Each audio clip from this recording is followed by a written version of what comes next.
Warning, this content is for entertainment and educational purposes only.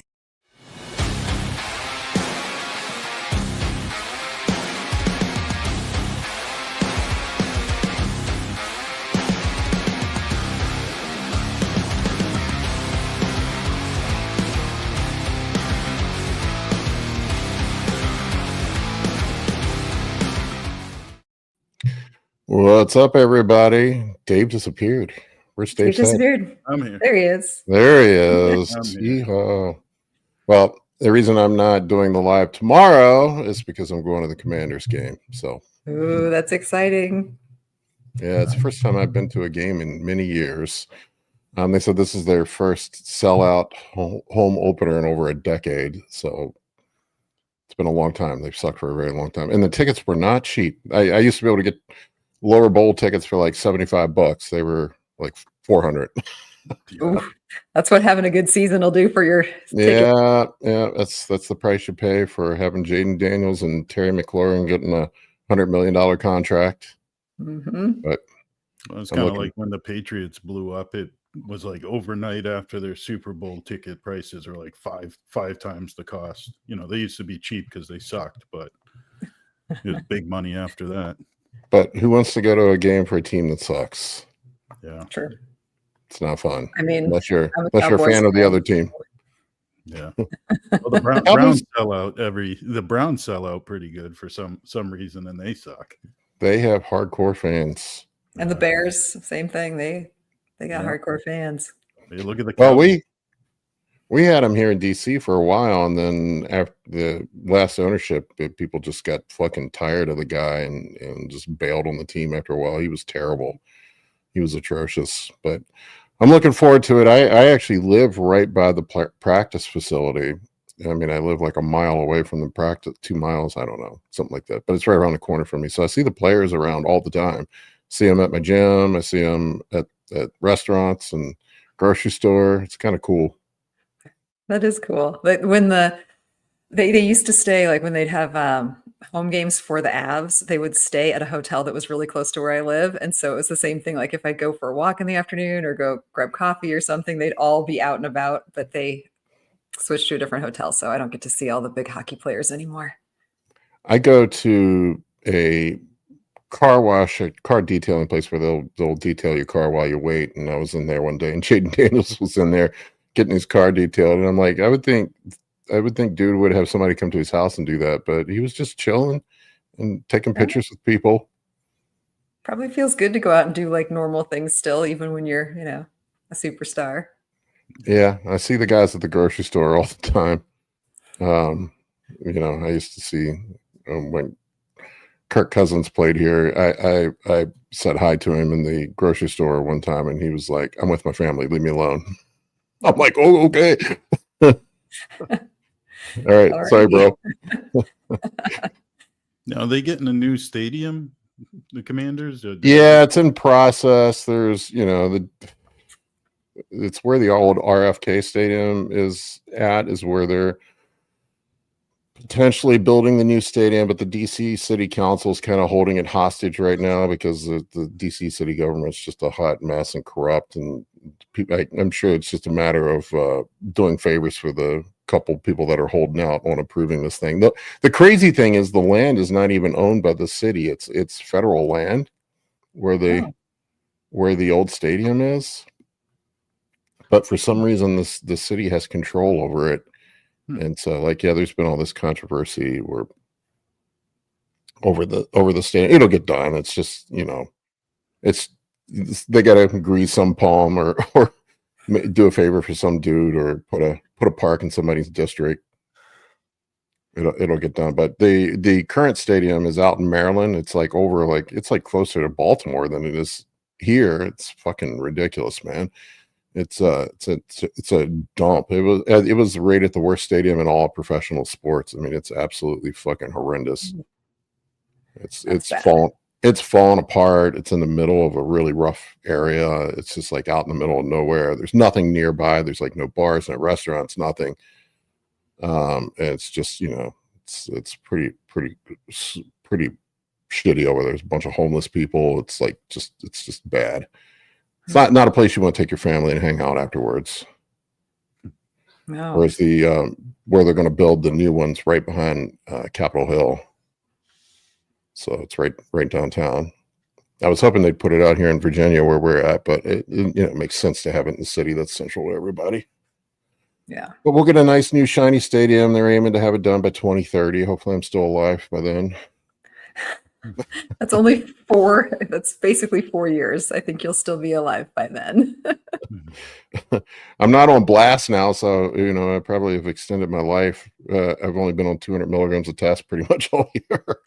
When I even remember to take it, I was thinking about it yesterday, and I'm like, damn, I haven't taken a shot in almost 2 weeks. I haven't been taking GH at all. Do you feel different? Like, don't you physiologically feel different when you miss your shot? I feel better. Really? Yeah. I mean, with an enanthate ester, you could probably get away with once every other week. I mean, that's what they do at these, endocrinologists and shit do. What is it ideal? Probably not. I will say this: I've been a little moody. Like, I definitely have been a little anxious. So probably, I would imagine my testosterone comes up, and then it comes down, and then estrogen goes up, and then I end up in probably a high estrogen state. But I'm still haven't gotten the clearance from the doctor to actually start lifting again. So it's just been kind of sucks not being able to lift. Yeah. That would seriously start to mess with my head too, especially when you the months just keep ticking by. I mean, we kind of thought October would be when he'd clear you to kind of go. Yeah, that's what they said. Yeah. They said 6 months. It's still, I've been doing really light lifting. Like, I introduced just put movement patterns, and I'm talking about 30, 40 pounds on machines, like using the press machine with the 25-pound plate on it. Like, I'm talking about bikini girl weights. I was gonna say, you're throwing a lot of shade there at the machine weights. I mean, I was doing 645s before, but it's on the Atlantis press, and then I'm sitting here with a 25 on it, and then I did that the other day, and then my shoulder was super angry with me. I was having all this nerve pain. I was getting feels like lightning bolts shooting down my forearm into my pinky for a couple days after, I think probably from inflammation. It's it fucking sucks, but whatever. I'll get back at some point. There's no point in taking a bunch of gear when you can't train hard. I probably should be taking some GH for recovery, but yes, I laid off the GH though, just to get my blood sugar under control. That was, I mean, I really periodically I've taken it, but I didn't take GH for at all for a good 6 months. Yeah. The surprising thing is I pretty much held. I mean, I'm surprised at how much muscle I've held. I'm still 245-ish. Yeah. And I'm lean. I mean, I have abs. Yeah. Well, it just shows, I think people overestimate how easy it is to lose muscle. Once you have that foundation, especially if you're eating a high quality diet for the most part. I'm not even doing that. Sure, you are. I know you say that, but you are. You might not by my standard. Right, but by the average person's standard. I mean, you're making sure you're getting enough protein, you're eating micronutrients occasionally. Yeah, you see a lot of the older guys too.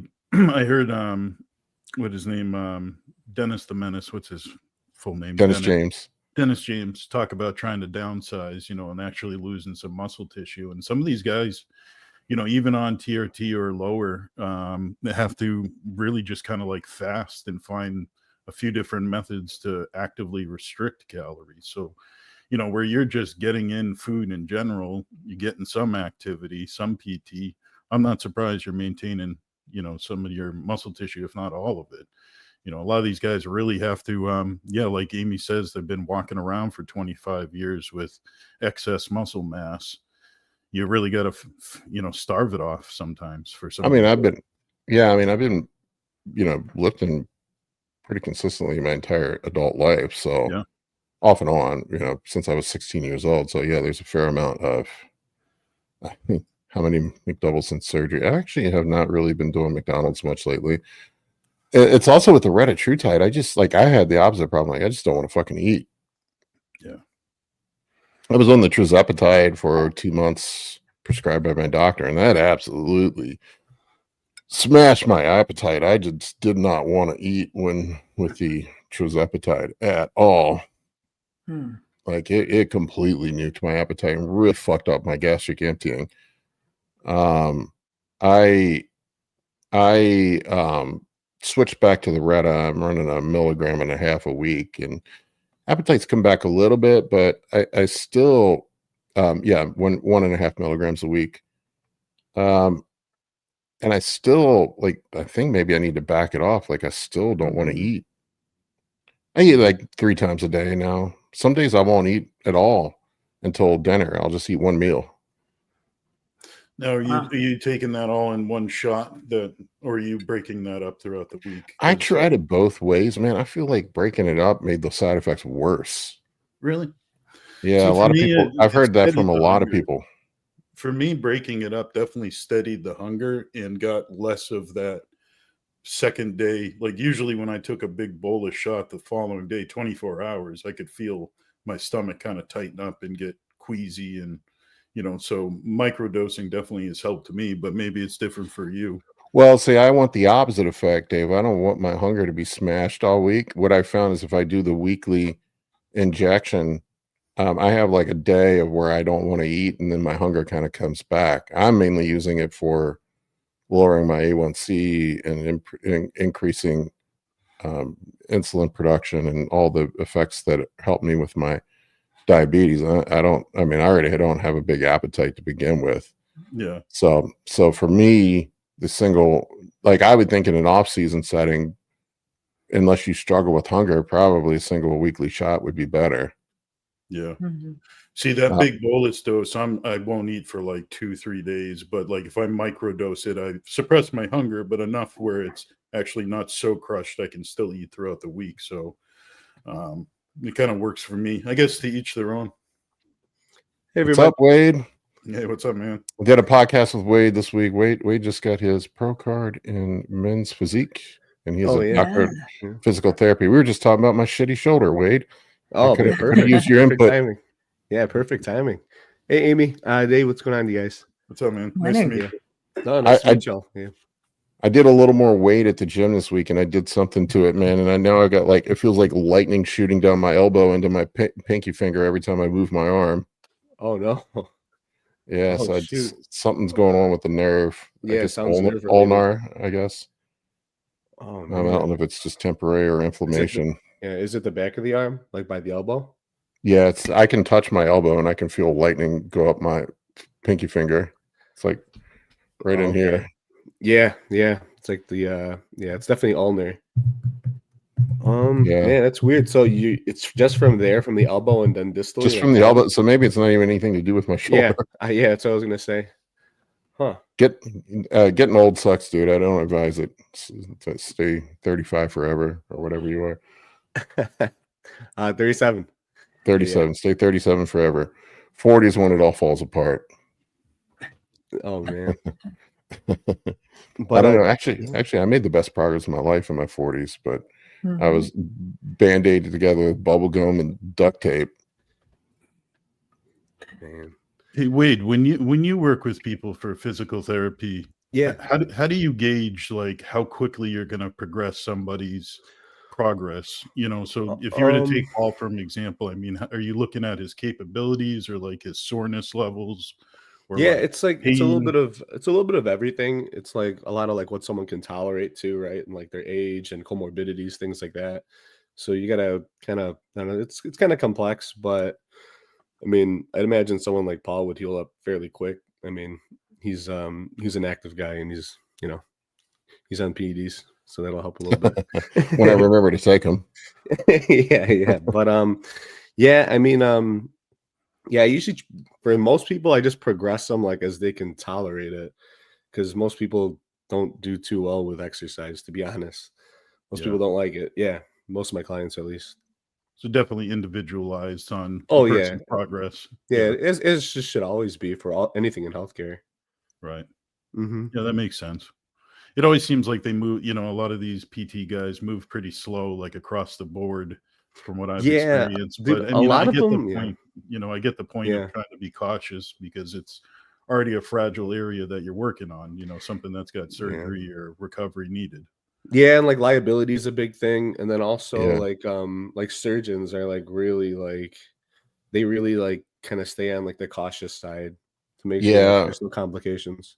My physical therapist I go to is in the same they're run by the same company as the guy who did my surgery. It's all part of his practice. Oh, they're all affiliated? Well, yeah, I mean they work for him. She told me, she's like, this past week, she's like, you might want to go see a sports PT. She's like, I'm somewhat limited by what the doctor says I can do. That's what she told me. And I'm like, oh, okay. Reading between the lines here. But he's been very conservative. He wants me to not do really anything. You're telling me. You're coming up on like 6 months now, right? 6 months, October 15th. Yeah. So I'm like 4.5 months right now. But you have like full range of motion and everything. So it's like, I'm kind of, yeah. So I'm kind of surprised that he's still holding so many restrictions on you. But some doctors are big. He said he was worried about the bicep tendon, me ripping the anchor out, because he said it's like he couldn't guarantee that it was fully healed until 6 months. Man, that thing should be pretty healed by now, for sure. Yeah. But like I said, it's like liability. So doctors, they don't want to they don't want to go to court. So I understand. Well, his words were, he said, I know you're going to do what you want to do, but I wouldn't put my reputation on doing anything before 6 months. But I definitely do not want to rip that thing out, because I had a buddy of mine at the gym that had the same surgery, and he blew it back out a couple months after. Oh, wow. Yeah. The exact same surgery as me, and he had to have it again. So, and they told me if you rip it out again, then they have to shorten it even more.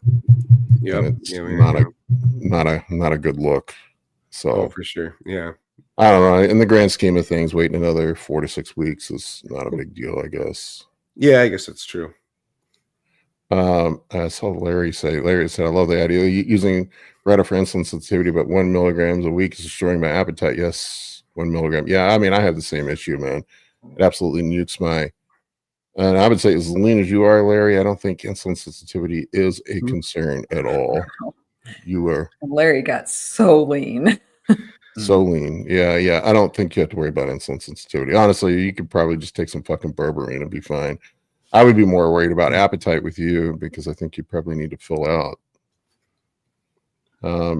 I have noticed that we're getting through a full season of people prepping on Reta.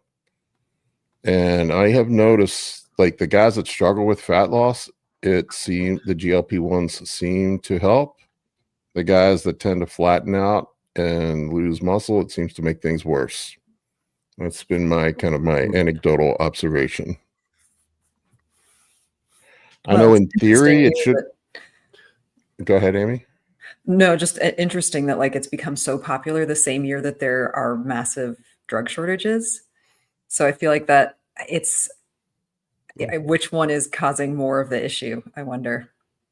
Well, yeah, I mean, there's definitely, I have had multiple clients on contest prep that have had fake gear this year, or underdose gear, or incorrect.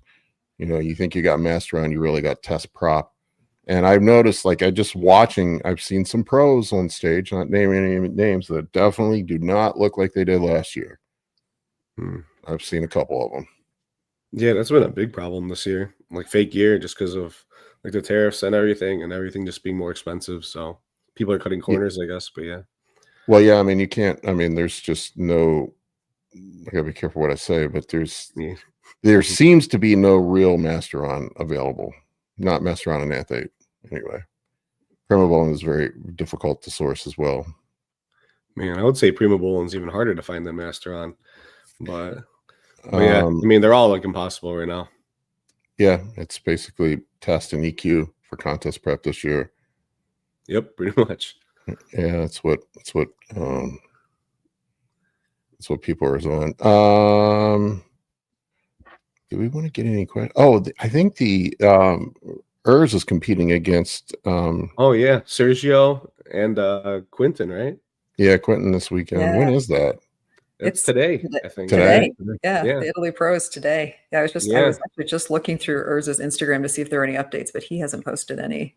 He posted his check-in yesterday, but do you know what time it starts, Amy, by any chance, for like prejudging or anything like that? I don't. I'm looking to see if any of them have posted updates from today. Yeah, Urs has been kind of like in the dark, right? Like he hasn't. He has. Yeah, he hasn't really shown anything. Yeah. Well, what did Roman tell us? I guess him and Urs know each other, but he said Urs said he was like 30 pounds over the classic cap a couple weeks ago. I'm like, yeah, you're not you're not classic anymore, my friend. I'm excited to see how he looks. I haven't seen if Samson posted any updates, but he's just posting workout footage today. Larry, I got a quick question for you. You mean Wade? I'm sorry, Wade. I apologize. Oh yeah, sure, Dave. Yeah. Wade, some of our competitors are obviously, natural and not going to utilize growth hormone or some peptides for recovery. What are there stuff that you would suggest that are kind of the more natural route for supplemental help other than, time and just PT when it comes to some of these injuries and recovery? Like, is there anything you can do diet-wise or any tips or tricks you can think of?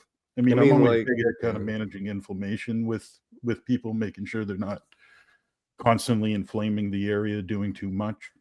Yeah. I mean, like in terms of recovery, I mean, like, managing like inflammation is going to be like big stuff. So, I mean, well, I would say for sure, like dietary, like maintain like a good, like clean diet and high protein, just so you can maximize your recovery. In terms of like inflammation, what are you talking about exactly? Like, so like an injury site or like gut? Yeah, so like someone just got a surgery and they're, say they had the same surgery as Paul and they're natural and they're not going to utilize PPC or they're not going to utilize GH, down the road. Just trying to think of other things that they could use in the natural sense if there is any. I know Amy's mentioned in the past, like, foods like bone broth that are collagen rich, and some good food selections that way as well. Yeah, I mean, there's so many things if you really think about it, though, Dave. But yeah, I mean, like collagens would be good just because for like the connective tissue and everything. But I mean, like even like modalities like using like heat can be helpful because sometimes actually bringing a little inflammation into the area can help with like with circulation and just kind of healing up the area a little faster. Yeah. So a lot of people like utilize ice for I think too long, at least in the physical therapy world. And when I think they should probably switch over like to heat, just because I feel like people heal faster when you improve that circulation with like heat. Things like that. I don't know. There's a lot of things though. To be honest with you, it's kind of a loaded question. Yeah, but maybe a good practice be towards the end of the night when you're relaxing, get some ice heat back and forth a little bit if you can. Yeah, I'm more of a fan of just straight up heat than like than the ice. Yeah, because I mean, like the ice kind of like causes vasoconstriction, and it kind of like it impedes blood flow, and then it can like tend to like tighten up like muscle too. So yeah, it's like if you use too much like cold, like it can actually set people back. Especially if I have a lot of clients with back pain, so I'm actually a geriatric certified specialist. So I deal with like back pain like crazy, deal with like Parkinson's and like a lot of hip replacements, shoulder replacements and stuff. So I'm usually kind of like against ice like further on in like the recovery process. Typically. Yeah. I get everyone has like their own like style though, right? So but that's generally mine. That makes sense. What about geriatric bodybuilders? I think I fit into that category. Man, I literally have no patients that are geriatric bodybuilders. That'd be amazing though. So Paula, I'd love to take you on. Geriatric bodybuilding. That's rare, man. I got all the old guy bodybuilders. I've turned into the old guy bodybuilder prep. I don't know how I managed to do that, but So, how many competitors did you have at North Americans? It was just three, just at three, and then Masters Nationals I had 7. Man, were they all Masters at North Americans? Yes. Oh, wow. No. I take that back. 1 Masters, 2 regular. Oh wow. And then I had 3 Masters competitors at the Tampa Pro. Man.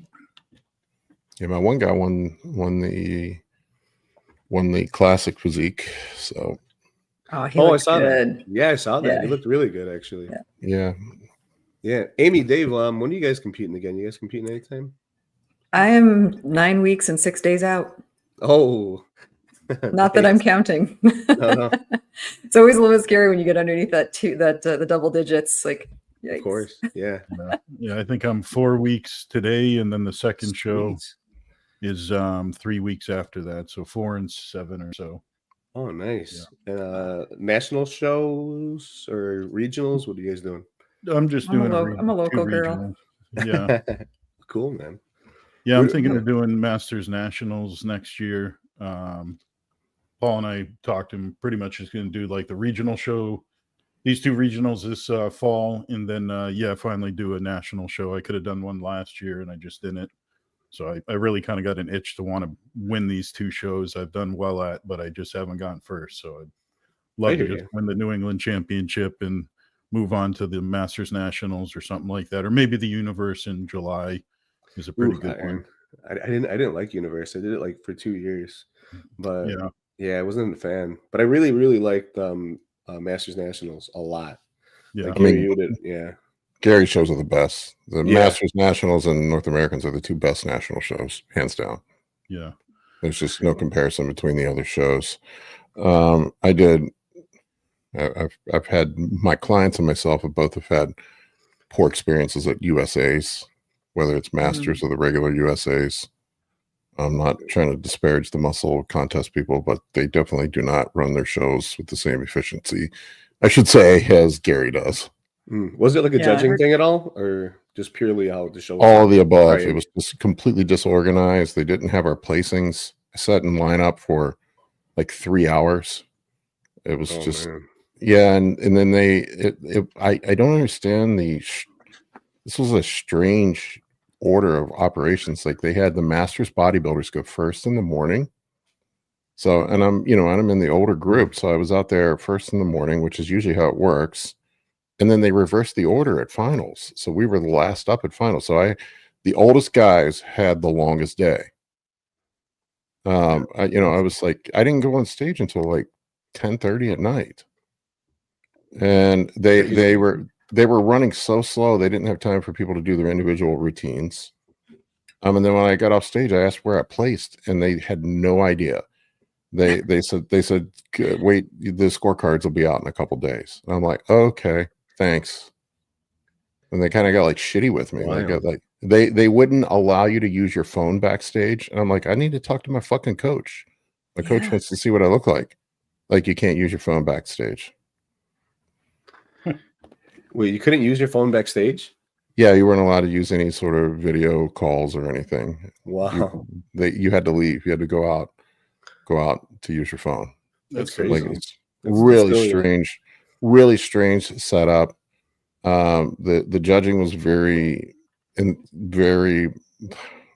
inconsistent. I'm not one of those guys that likes to blame the judges. I'll just say it was interesting. Ultimately, it's bodybuilding is subjective. It's just somebody's opinion, and you got to consider that. I've seen there's been a lot of controversy over the Masters Olympia. I've seen there's been a lot of Phil Klahar has been very upset about how he placed, and I understand why he's upset. I understand why he's upset, but like, at the end of the day, like, dude, there's nothing you can fucking do about it. You just move on, and it happens. Like, we've all been on the wrong end, what we think, but everybody, especially at a national level, everybody thinks they should have won. Everybody on the pro stage thinks they should have won. Yeah, but yeah, those shows are just poorly run. Gary's shows are, he does all the shows here in the Mid-Atlantic and does North Americans and Masters Nationals, and they're just so efficiently run. They move people through fast. The judging always seems to be fair. They have the same guys that judge most of the big pro shows doing the judging. I mean, I'm sure it helps that the IFBB is based out of Pittsburgh, so you've got all the resources there as well. They treat the athletes really well. It's just a very well done, well organized show, and the venue is great. I mean, everything about it it's just a really good experience. So I usually I show up at 2 national shows every year. So if my clients want to do Masters Nationals or North Americans, those are the 2 options if they want me there. If you do one of the other ones, you're on your own. That's kind of how I do it. So I just get everybody in together. But I don't know much about Universe. I've never participated in that show. I've had clients compete in it.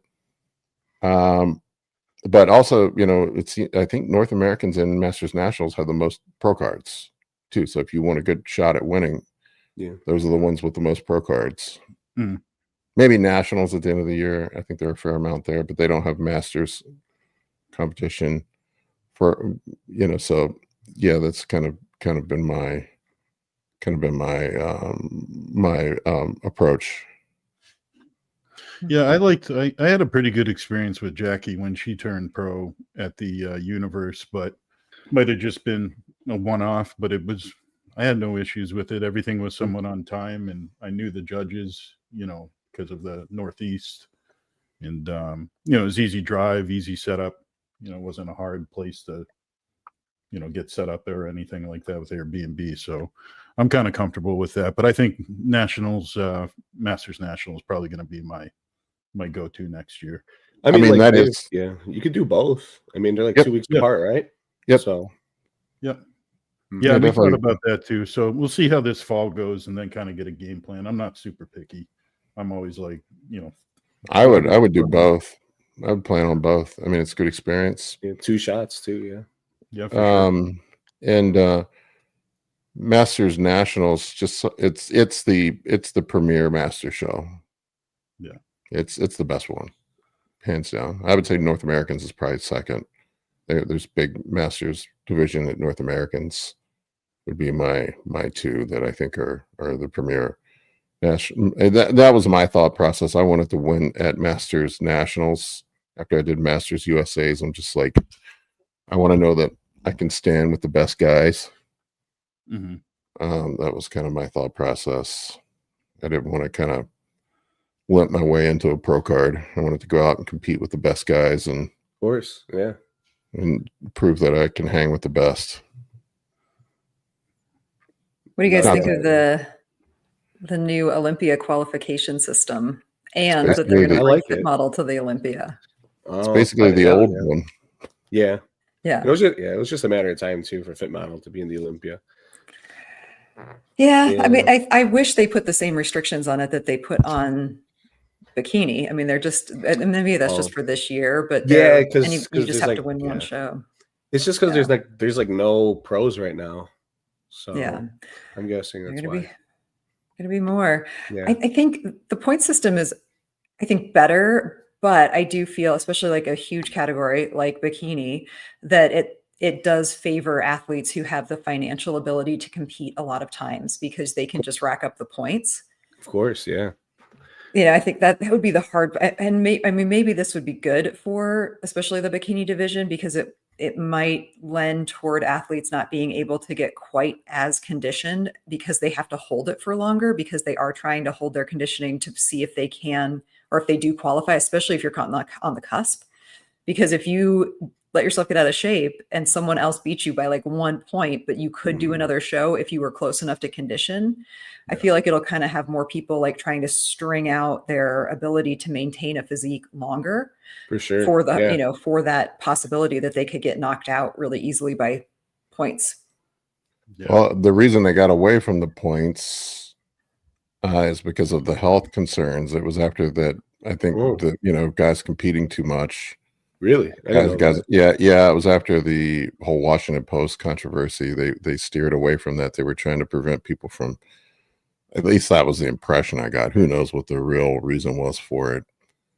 And then I think they were also trying to get more people to do these more obscure shows. So, like, you have a chance to win a pro card.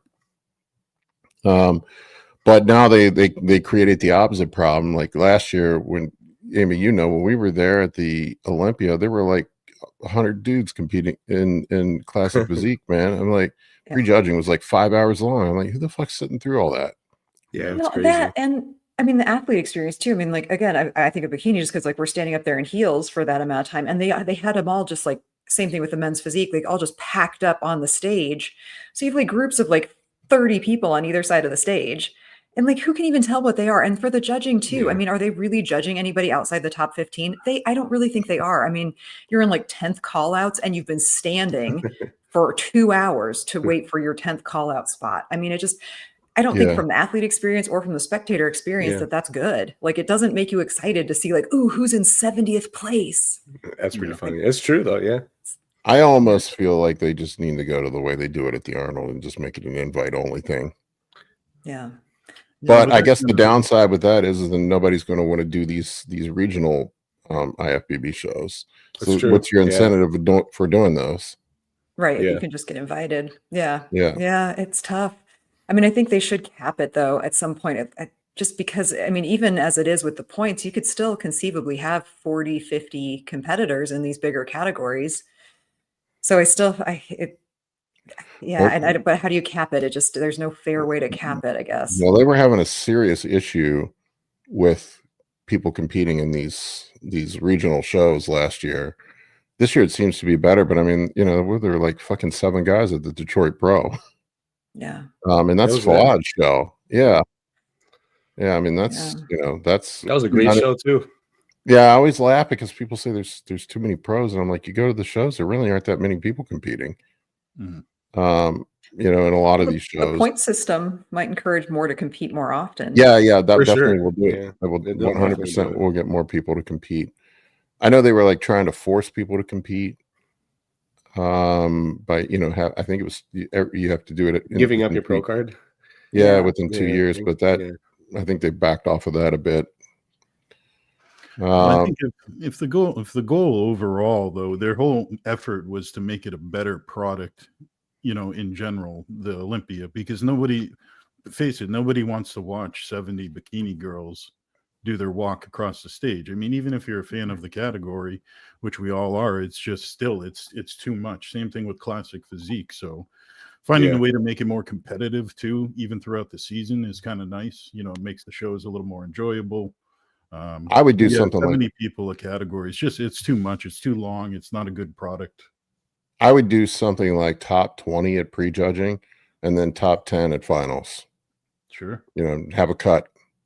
Well, that's how it is anyway. That's how they do it. Yeah, they do only the top 10. Yeah. Is it top 10? Yeah, it's top 10. Top 10 at finals. Yeah. Okay. I mean, so that too. I mean, again, that goes back to the athlete experience of, was it really worth it to do all that work for your half a second on stage that you had to stand there for 2 hours to get to, and then you don't even go to finals? I mean, that's true. It just doesn't seem like that doesn't seem prestigious. Like I mean, like, would I feel like that was a prestigious experience if I got to the Bikini Olympia and came in again in the sea of 16 and that was my day? I mean, would that be worth it to me? Like, it doesn't feel prestigious. I'd much rather go to the Arnold. I mean, that to me feels like a prestigious, thing. Yeah. I mean, the Arnold overall is just a better production. We've talked about that a million times. It's after being at both, there's no comparison between the Arnold and the Olympia. The Olympia was very disappointing after being at the Arnold. The Expo's better. The overall experience is better. The show's better. The only downside is it's in a very cold place in the dead of winter. Oh yeah, for sure. Vegas is awesome. Vegas is better. Vegas than is a much better experience. Yes, Columbus in February or March is not great. I do wish they would have it in a venue where you could have the Expo and the show all in the same place. That was a bit of a pain. Olympia. Yeah, that was a bit of a pain in the ass having to bounce back and forth. Oh yeah. How long did it take to get you from World Resorts to like the convention center? 15 minutes, 20 minutes. Yeah. It was a short walk. Yeah. You walk For that? Amy. You I walk did. I there? walk everywhere. Oh my god. Amy walks everywhere. Yeah, I wouldn't fucking I walk live him. here, so yeah, I can't imagine that. Oh Damn. no, I loved it. It Oh, was like 90 degrees and sunny. Just Ugh. like, oh, it was fabulous. It was fabulous. Walked everywhere. Are you guys coming for Olympia this year? I'm not. I'm not. No. Oh, fair. No. Well, I feel like I'll be at a weird point in prep where I'm only like 4 weeks out, and I'm like, I just don't want to deal with the travel and everything at that point. And yeah, that's I understandable. got a family trip to LA around the same time, so it's right there. But yeah, fair enough. Flying right over. That's true. Yeah, Jackie and I got in October like 14 people competing and then we have every single weekend for 5 weekends straight, like 4 or 5 people a weekend. This weekend is the first weekend I haven't had somebody compete since April. Wow. Since April. Wow. Yeah, I did the math. I've had almost 50 it was like 46, 47 people compete so far this year. Oh my god. That's crazy, man. Yeah, it's been, but that's how you get better. I'm improving my prep approach. I mean, practice, I can't compete myself this year, so I've been throwing myself into the prepping people. It's been a lot of fun. Yeah, I had no competitors, but I had 2 practice peaks this week. So it was kind of somewhat similar, just no stage. I've kind of gotten away from the practice peaks. I used to do them, and then what I've found is that a lot of times you get like one really good peak with people, and then it's after that, it's a roll of the dice, especially the older guys. You don't want to waste it on a practice peak? Is that what you're saying? Basically. Yeah. And kind of with the carb cycling, really the carb, like sort of the data I collect, like if we know that a guy can handle 800 grams of carbs on a high day, I know that I'm going to be safe loading him on 600. You know what I'm for sure. You know what I'm saying? So I kind of got some data points there. I definitely do not want to practice water manipulation, because that's when you get fucked. Yeah. You can practice with carbs, like you can see how people handle the carbs, but even then it's really hard to tell what the look is going to be like, because you still need the water manipulation afterwards, because a lot of times people will wake up after carbing up and they look watery, but then you get the water off of them that day, and then that looks great 24 hours later. So it's still, I don't know. I kind of like to have an idea of where they're at as far as what carbs they can handle. But I've gotten more into just kind of taking more of a gentle approach on peak week. Like I don't do anything drastic anymore. I've been like kind of spreading the carb up over a couple days. Giving myself a little leeway for pulling water out. I'm not pulling water down as hard as I used to. Depends on the person. Of course.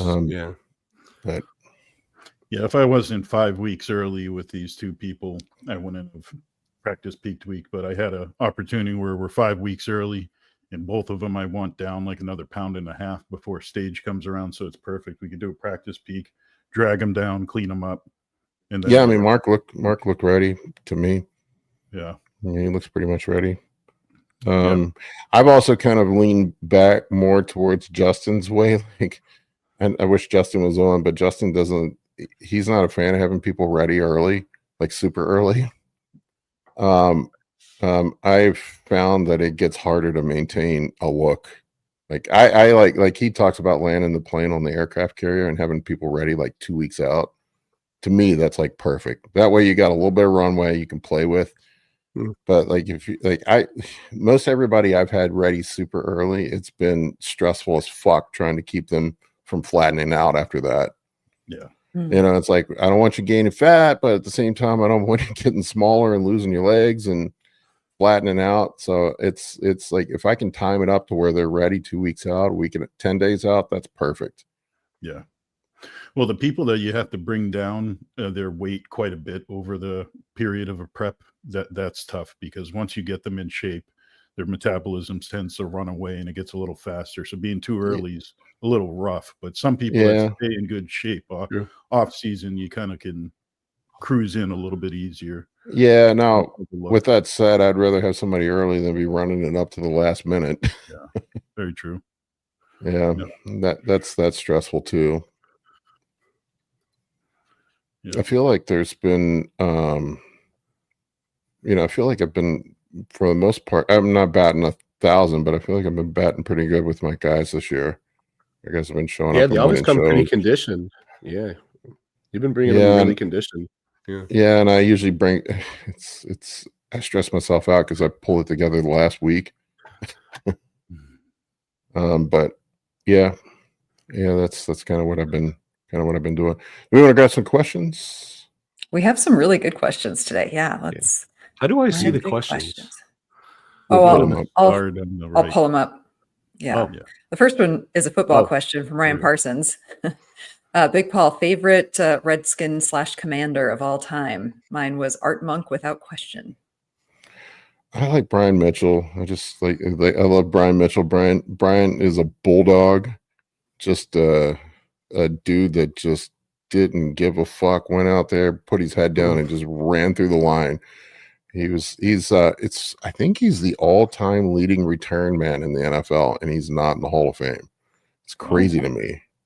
Wow. Like, people don't even know who he is outside of DC. Yeah, I don't. Yeah, I mean, he was a running back and a returner, and he was fast. He's kind of a local legend. I actually saw him when I went out to breakfast the other morning. He was at the place where sitting there eating breakfast. He was eating breakfast. Still a local. Yeah, most of the guys stay here. What about John Riggins? John Riggins, yeah, I mean, he's an interesting dude. Big fullback, yeah. He was a hard one to tackle back in the day. I used to know some people that worked inside the organization, and they said that he was just drunk all the time, even at practice. They said he would go out and party all night long and sleep in the equipment shed, and they would have to go wake him up. He'd be drunk at practice, and Joe Gibbs would be so mad at him, would be infuriated with him, and then he would go out and break off runs. He was a party animal. He seems like the kind of guy you'd want to go out and party with, not the guy you want working for you. Yeah, he was a big boy. Oh, that was a good one. All right, let's get this one from JJ. Watch the last podcast. Can Wade talk more about his use of ultrasound and how it aided him in his prep? Oh, yeah. Dave, Amy, I don't know if you by any chance heard any of that, but I actually use a musculoskeletal ultrasound transducer to kind of to gauge my subcutaneous body fat layer in a specific area on my abdominal wall. And I do it weekly during competition prep, so I can track subcutaneous body fat to the micrometer. So I can tell exactly, I could be a little bit more objective with basically my progress throughout a prep. So then I can also compare it to a look that I had at a previous prep at the same body fat percentage, right? Mm-hmm. So it's just a lot of statistical data. But yeah, it's super helpful just to kind of keep me without second guessing. And it honestly, it just saves me with overall stress. Because it's you look at yourself in the mirror, you're I think I'm bigger, I think I'm leaner, and then you do the pinch test, and it's I can't tell if that's water or I'm bloated, and it's but at least with an ultrasound, it's I can actually see I can see a water layer, or I can see how thick the actual fat layer is. So super helpful. That's really freaking cool, man. Yeah. Now all the bros in the world are gonna be going out trying to buy ultrasounds. Yeah. So you need a specific type of ultrasound. You can't use one of those. You can't use the ones that people do for pregnancy because of their shape. You need literally a linear array ultrasound. But anyways, the reason I even have it's for PT, for physical therapy. And then I thought about it for a while, and I was man, can I utilize this for bodybuilding in any way, shape, or form? And then I thought about it for a while, and I've been messing with it for a couple of years. So it's been super helpful, even with getting my pro card and just keeping me a little bit more stress free, especially deep prep when you're just oh my god, you're getting you're getting so lean, you're I can't even tell Yeah. If I'm actually getting leaner. Yeah. Because like sometimes I feel like we go past like the pinch test. Like I don't know if you guys have any of those pinchers, but at a certain like leanness, it's like you can't even like measure that anymore with a pinch test. Yeah, you like max it out basically. So this is like a way to get quite a bit more out of it. But well, it's usually a good sign because that's pretty low once you get past the calipers, from what I understand. Yeah, it is. Yeah, it's pretty low, but I mean, man, for bodybuilding, you get even lower. So yeah, I should sell that service. I should sell You should, man. I should sell get some people to sign up for it. There you go, man. You should. Yeah, I have to open up another LLC. Well, it sounds like it'd be more beneficial than like a DEXA scan because we could actually pinpoint areas and you're identifying the difference between muscle tissue and water as well. Yeah, that's another good point. It gets really sometimes towards the end to see what's water and what is actually. That's another thing like I struggle with prepping people looking at pictures. Like, oh, dude, I bet. They're clues that it's water, but like sometimes I'm like, fuck, I can't tell if you're holding water or if you're still fat, man. Like it's like yeah, exactly. And I'll have guys go get DEXA scans because it's the best thing I have. But I'm gonna be the new DEXA. Hey, you guys heard it here first, man. I've been working on this for a couple of years, so somebody's gonna steal that idea from you. Well, I feel like it must have been Bill Campbell or Lauren Conrad who was doing PhD research in Florida, and that's what they were using to track body fat measurements was ultrasound. Oh, really? Damn. This was years ago. Yeah, I mean, it had to be, I would say maybe 10 years ago. I mean, the COVID years, they make everything not make sense, but it was true prior to 2020 that they were doing this research, and that's how they were measuring. They were using ultrasound to measure, and that was the first time I'd ever heard of it being used for body fat measurements. Oh, that's interesting. Like specifically to measure the depth of the fat layer. Yeah, I mean, it's really helpful, and you get it to the micrometers, so like that's super objective, man.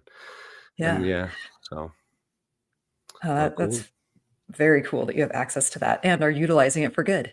yeah, not for evil. Right, that's really good.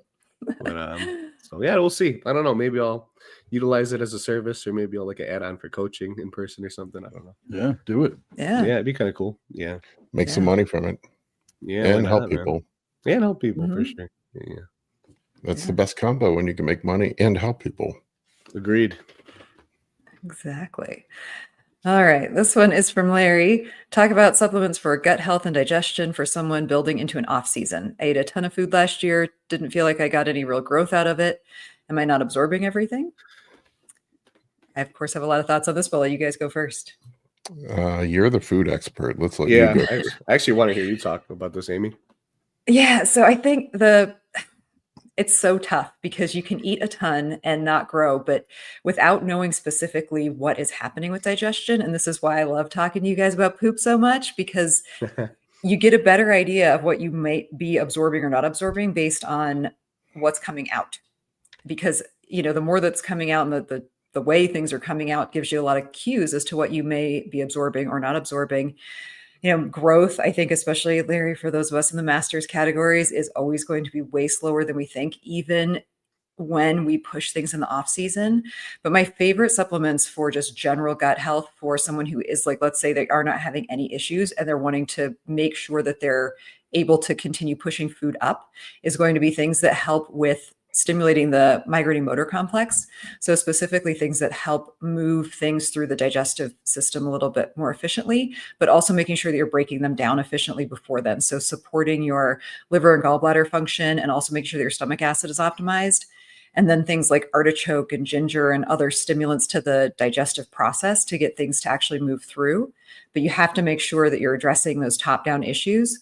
I mean, even things like making sure like you're chewing things efficiently, like getting that salivary amylase and other types of enzymes that happen in the mouth to actually break the food down, so that then everything, once it gets into the stomach and then into the small intestine, is actually being broken down efficiently.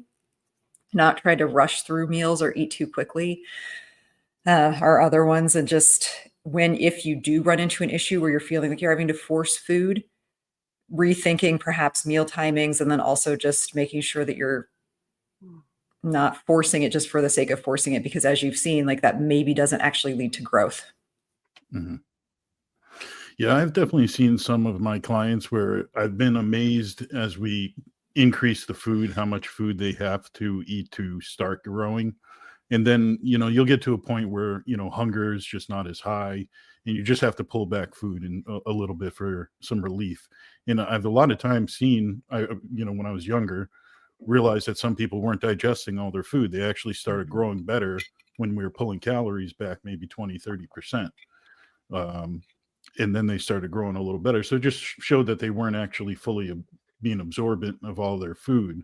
But one thing for gut health that has helped me, and Paul helped me figure out, was I started using the high dose protease digestive enzyme, as well as betaine HCl with pepsin. And just by helping aid breaking down my protein mainly was definitely helped me quite a bit, made me feel like I was passing the food a lot quicker, not kind of building up on it. It seems like protein's my kryptonite. Is too much protein piles up in my stomach and it just doesn't seem to push through as easily. I can do a ton of carbs and fats, don't seem to bother me, but it's when that protein builds up. So those two things definitely helped. And I'm a huge fan of also every morning I do glutamine, like 30 grams of L-glutamine, and the fiberlyzed fiber definitely helps kind of keep things going along with me. I had a lot of grams of glutamine. Oh, sorry. Go ahead. Go ahead, Paul. I know. Go ahead. Yeah, about 30 grams I use in the morning of the L-glutamine is for my stomach. Yeah. That's a lot. Have you tried breaking that dose up throughout the day? Yeah, so I used to do like 10 with my post-workout meal and like 20 in the morning with kind of like my own concoction of like a gut drink, I guess you'd call it. Green powders and fruit powder as well that have micronutrients, fiberlyzed, and glutamine. But now I've just been doing it all in the morning. While you think breaking it up would be a little wiser, kind of trickling it in. Yeah, that's what I do. I do like 10 grams in the morning, like to get a bolus, but then I'll do 5 grams 2 to 3 more times throughout the day, split up. Yeah. Just to, to kind of trickle it in a little bit. Gotcha. Amy, what are your thoughts on like greens, like green supplements? So I am a fan of green supplements. I think a lot of people are really micro mineral and micronutrient deficient, especially during a bulk. Maybe you're going toward foods that are less voluminous, so cutting out a lot of vegetables. So I do like them. I think I'm not a fan of like taking a multivitamin. I'd much rather see somebody getting like a micronutrient powder or a greens powder to get a little bit more broad spectrum of like some nutrients that are not just like reduced minerals like a multivitamin would have. Yeah, that makes sense. Yeah. Cool. Yeah, I like them. And things like chlorophyll too, that's actually something that it's very person dependent, but a lot of people digestively do really well with something like peppermint and chlorophyll to kind of help things ease through digestion a little bit easier, peppermint specifically, but chlorophyll too. Especially, women, I think maybe tend to see a little more benefit from the chlorophyll, at least from what I've seen, but you can take chlorophyll in a pretty high dose and it kind of helps purify your digestive system a little bit. And it can also, it can just really help, especially in those times where you're trying to maybe push things a little bit. Even a peppermint oil capsule, and some chlorophyll to just keep things kind of moving through and not getting stuck in the intestines. Huh. Do you use that regularly? I do a greens powder every day. And I drink a lot of peppermint tea, but I do have peppermint capsules as well for times where like I might need a little bit additional digestive support. Same thing with ginger. Like I do ginger tea every day. Chlorophyll I love. And I like chlorophyll. I feel like, especially when I'm maybe like a little bit stressed, and I feel like that stress affects and then maybe that's why for women it is a little bit better or seen more benefit, because women tend to have a little bit more stress related digestive issues. Like when we get stressed, we tend not to digest well. So the chlorophyll kind of helps. Like I said, it just makes it feel like you're getting, like for me at least, that things are getting kind of moved through more efficiently, like through digestion, like in a cleaner way. The other thing I'll use sometimes is a little bit of activated charcoal. Like if I feel like especially when food is low, you know, and your system is really sensitive and you maybe feel like something you ate was maybe a little bit off or just didn't sit well. Doing a little bit of activated charcoal, no, it can back you up. I don't do that like, especially in a bulk, but just a little bit to kind of help again, just kind of draw some stuff through the digestive system. It's a binder, so it really binds to things. Beet is another great binder. So any of those things that kind of bind to toxins and just kind of help push stuff through your digestive system can kind of just help things get back online a little bit better. Cool. Nice. Yeah.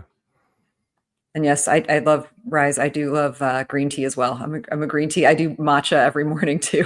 My morning drink is a lot of things, and it's a little bit of matcha powder, my scoop of greens, glutamine. Yeah, it's a good way to start the day. Yeah, I like green tea. I do that pretty much pre-cardio every morning. Yeah.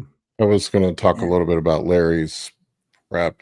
He posted up some stuff. We went back and forth a bit on the team anabolic bodybuilding members community. My thought process, Larry, you know, and I didn't mean this in any kind of offensive way, but it looked like you over dieted pretty severely for your show.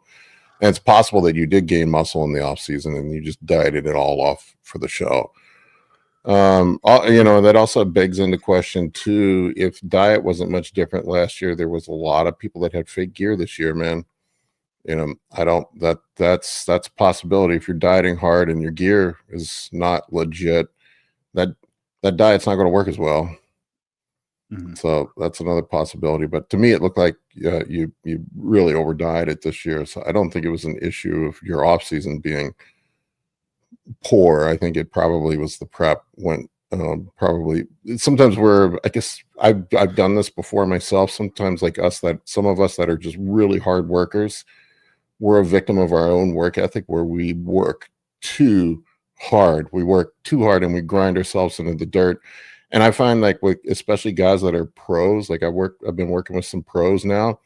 I find most often I have to hold guys back, not push them, especially guys that are high level national competitors and pros. It's the opposite of 99% of my gen pop people where I have to push them.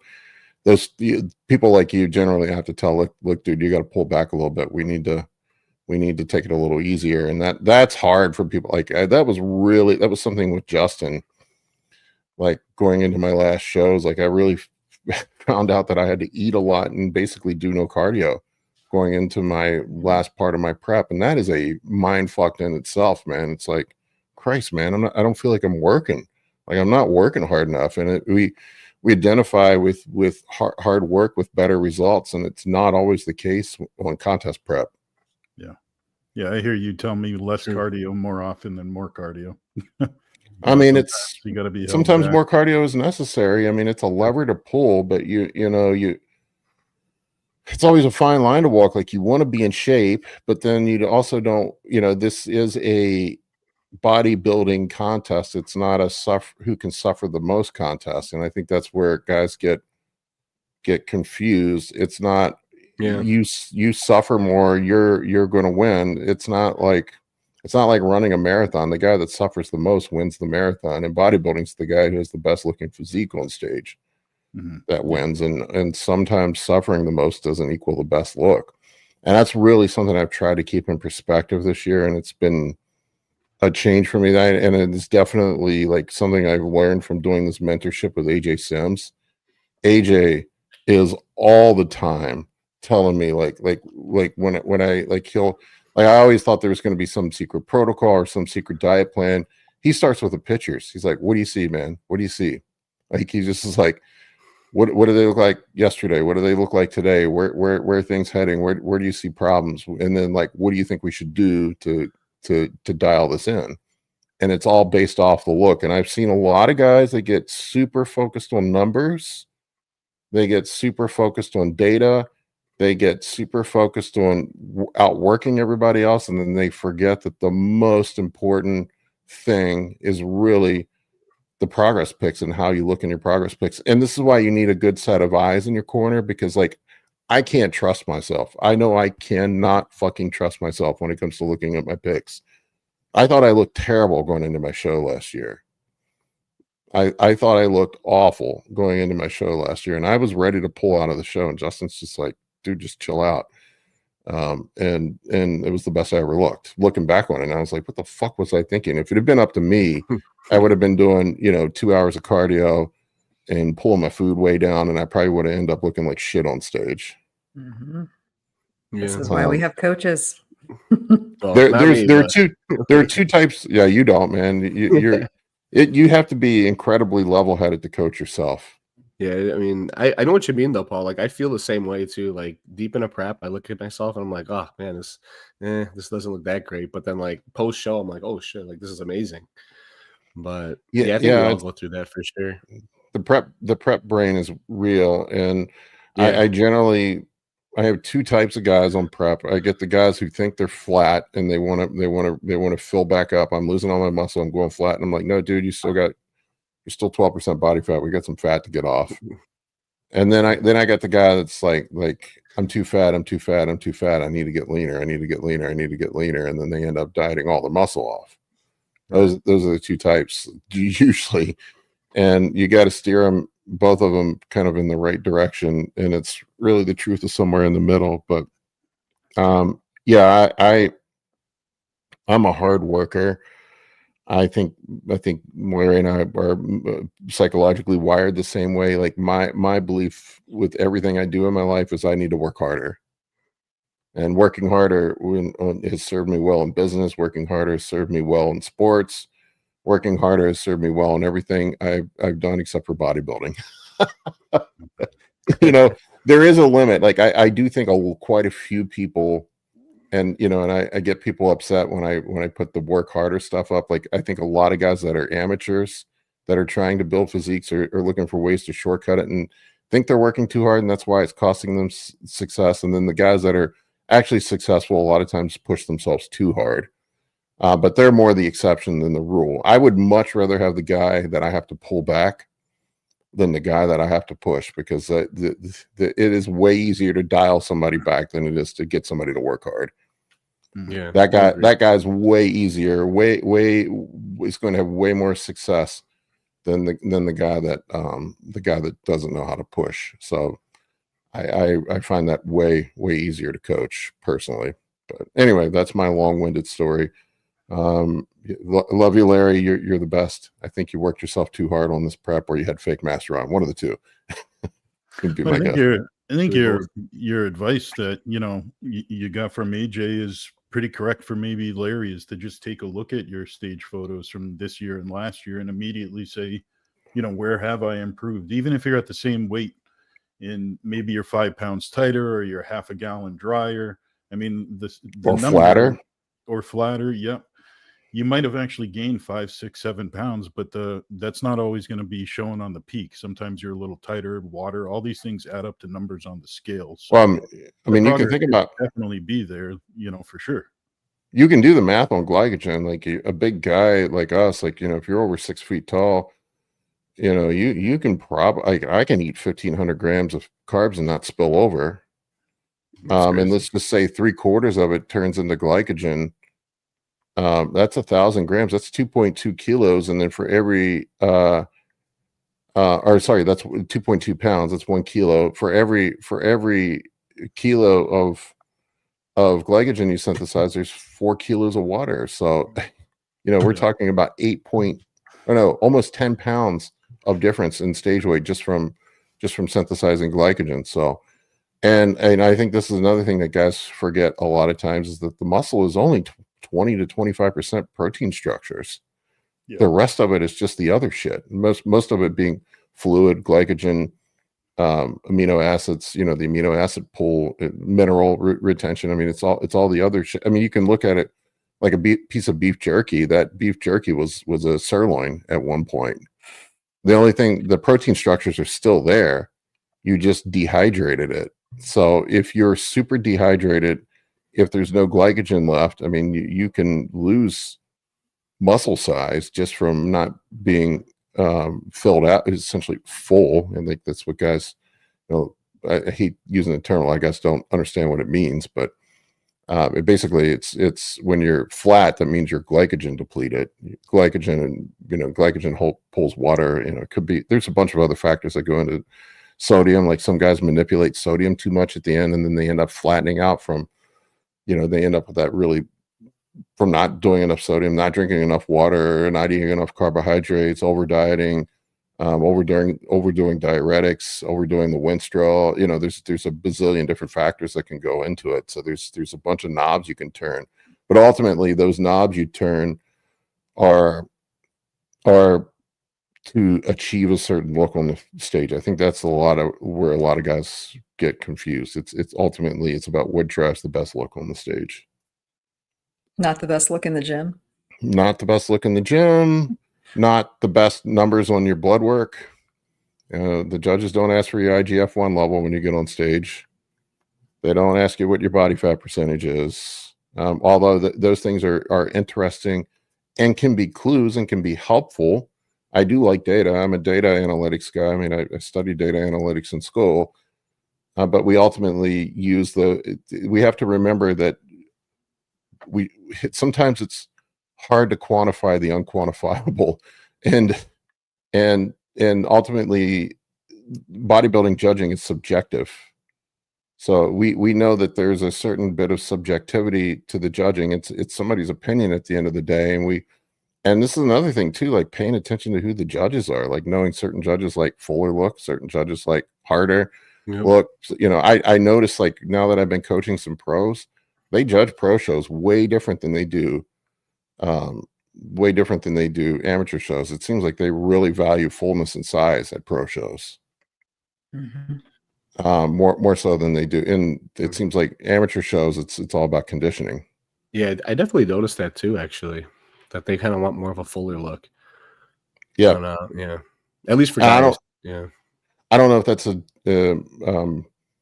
the IFBB dictates, or if that's just how the level of competition is, where other guys are doing that fuller look, and it's just an appeal thing. But I would say, look, if you're a big dude, you probably want to be fuller. If you're a guy that's smaller, posing and conditioning is always important. But that's another missing aspect that people forget about getting ready for shows, is like your presentation.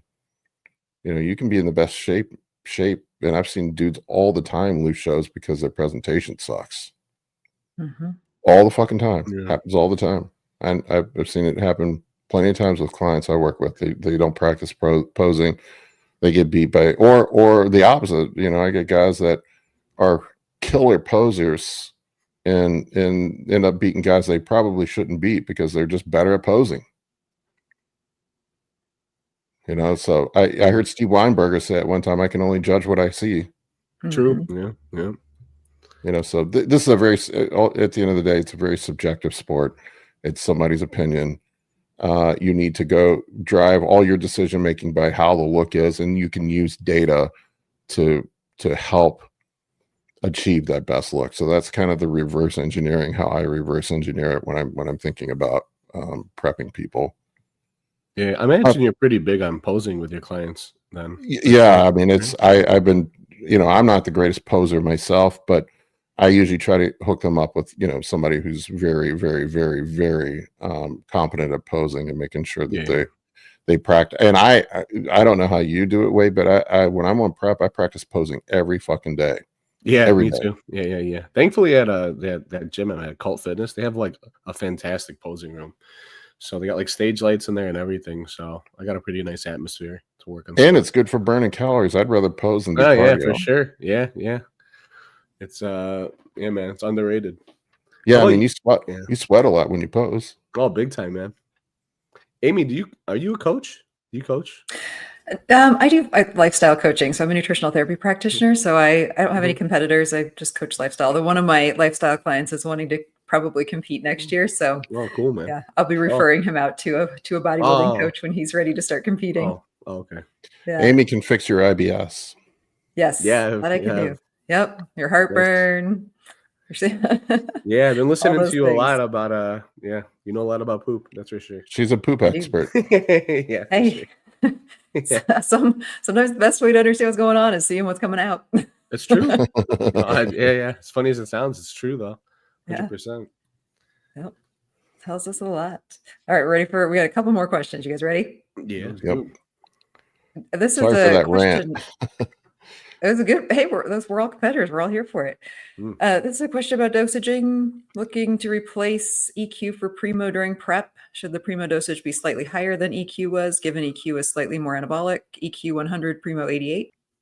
It's really nuanced. It just depends on how your body responds. I find EQ lower doses than Primo usually. I find that EQ is, at least for me, EQ smashes my estrogen more than Primo does, and tends to elevate my red blood cell hemoglobin and hematocrit pretty aggressively. Like for me, the top end of EQ for me is 500 to 600 milligrams. I can't go much more than that, or my blood pressure gets through the roof and my estrogen gets completely smashed. Although in some people, Primo can be pretty potent at lowering estrogen, but I tend to run Primo a bit higher than I can tolerate it more than I can tolerate equipoise. I guess would be a better way to phrase it, but it's really unique to your body. I know some people just don't tolerate Primo well. I know some guys, they just end up with smash estrogen and feel like shit on Primo.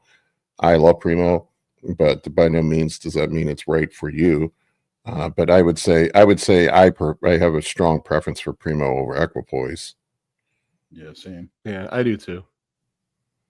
Yeah, I'd almost suggest, like, not just jump higher with, say you're on 500 EQ, maybe don't jump to 700 Primo. Just swap it 1-to-1, give it some time to see how you feel. Check your E2.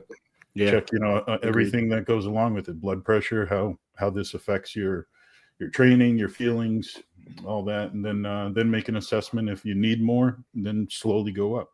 Well, you also got to consider too, you're going to have some overlap because EQ is such a long ester. It has like a 12-day half-life. It's going to take 60 days for it to fully eliminate.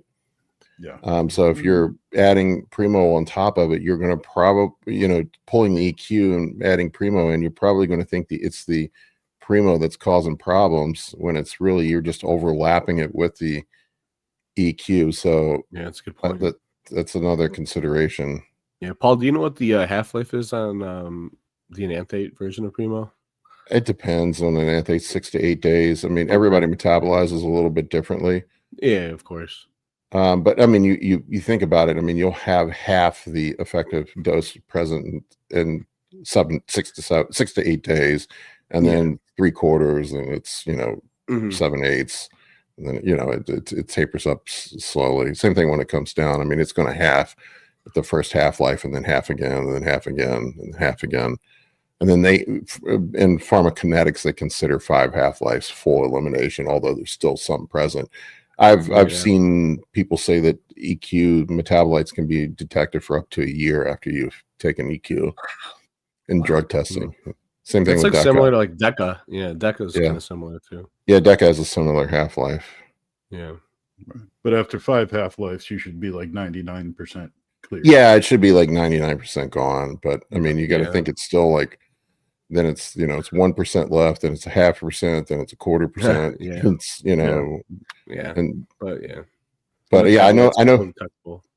I know the dudes that are drug tested, for a lack of better terms, they can't use shit like that. It's gonna hang around for too long. Yeah, and I'd almost be keen to want to stick with EQ too, unless I know that Primo's real at the day and time. Yeah, right now. For sure, 100%, man.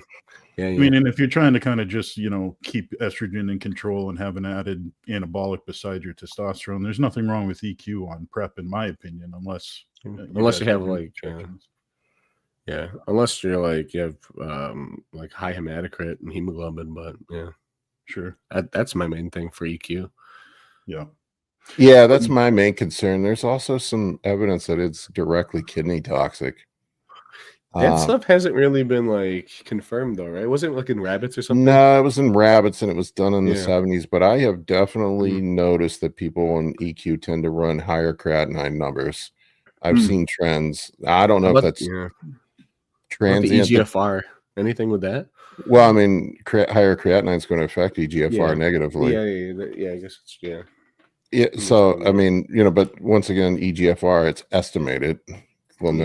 Filtration rate. It doesn't mean that there's kidney damage per se, but so who knows? The other one I've seen pretty potently affect creatinine is tren.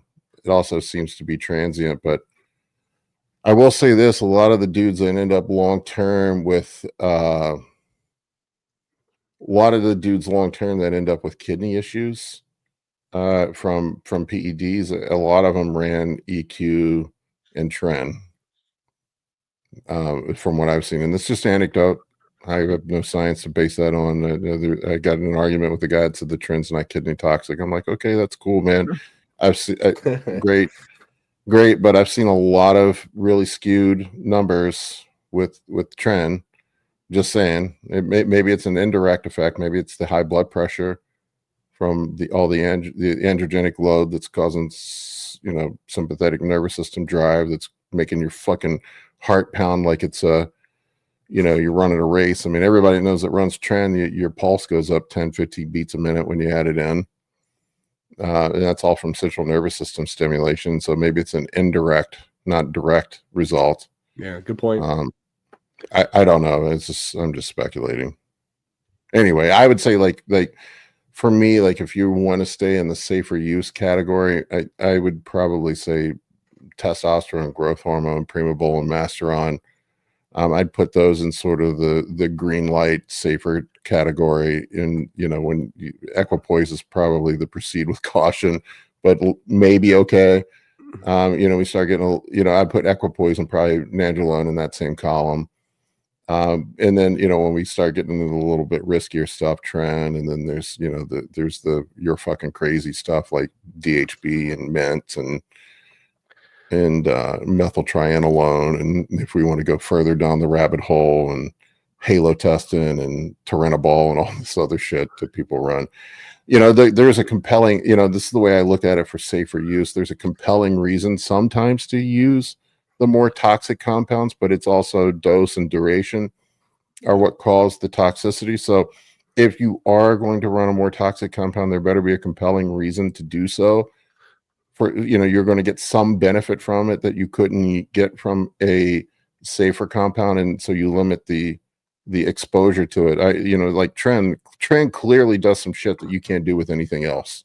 There's just nothing there's stuff that comes close, but there's nothing that replaces tren as far as its effect on body composition.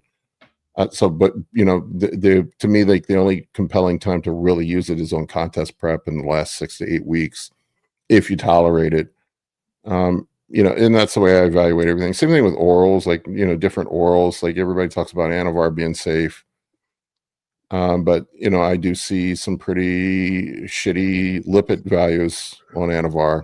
Yeah. Anavar fuck your lipids up. And I do like some Anavar. I do like running Anavar pre-workout. It's my go-to for a pre-workout, but also, once again, limiting exposure, maybe taking it a couple days a week, making sure that you're managing your lipids. So it's all part of the risk management. So anyway, another long-winded response. Sorry, guys. Oh, no, that's good. That actually segues really well into Tanya's question, asking about female substitutions for Primo if someone can't get it or you don't trust it.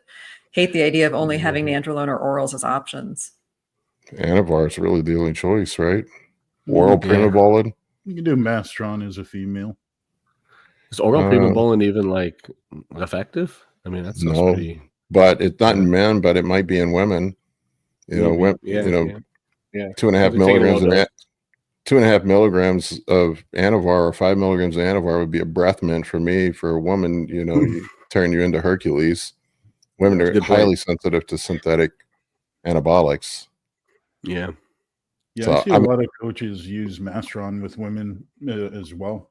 Other than Primo, back when Primo was the one that was being faked commonly, they would introduce Masteron. I've seen that plenty of times. Masteron's way more androgenic than Primobolan. Right. No, I understand, but I mean, I've seen it. I try to prefer Primo with girls myself in Anavar, to be honest, but I mean, I have seen Masteron used plenty of times with women. Go ahead, Name. I've heard of a couple of bikini competitors using it recently because of the issues with Primo. Yeah. Wow. And one of them, she did it, and she was someone I follow on Instagram too, and she has a podcast, and she said she was going to talk about her experience on it, but she still hasn't. And I'm so curious. There are compounds I would not touch, and that's definitely It would make me very nervous, but I've heard of it.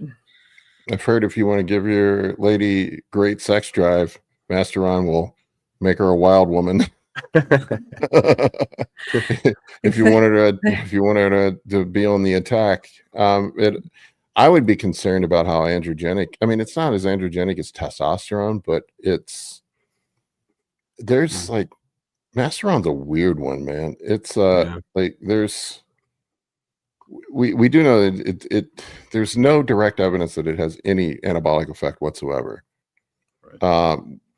But it clearly does have some anabolic effect. It seems to strongly affect the mineral glucocorticoid pathway. You can take it and you dry out immediately. It seems like Josh is right. A Masteron was originally designed for women, and then it was thrown into the trash because they realized it was too androgenic. So they went, they were looking for using it for breast cancer treatment. It was basically a serum, and then tamoxifen is a way better option. One other thing I was going to mention to keep in mind for like off season, I've had a lot of women just not use anabolics in the off season for any of their pushes and just kind of utilize growth hormone, and you're not getting a huge anabolic push with the growth hormone, but you get pretty good results, and also you can use it to maintain muscle mass quite well. True. Growth hormone, IGF-1. What about Turinabol for women? I don't have any experience, to be honest. I don't know. I would say, much about it, but I mean, it depends on your tolerance for still being a woman, Tanya. Like, if you don't give a fuck, I mean, there are definitely women that don't give a fuck and just go all in.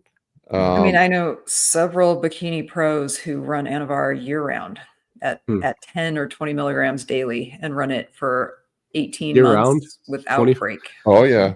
Yep. All the time. How do they sound? I mean, after 18 months of it, most of them sound pretty normal. I'm guessing after, but that's just it. Like, you don't know. I mean, so you might run it for 18 months, and then the next time you run it for 3 weeks and start getting terrible side effects. Violization effects, I mean, there are plenty of, clenbuterol is mildly anabolic. Just with Clen and GH. Yeah. Clen, GH, even IGF-1. Maybe, insulin. Not suggesting that you take insulin. It's not medical advice, but there are people that do it.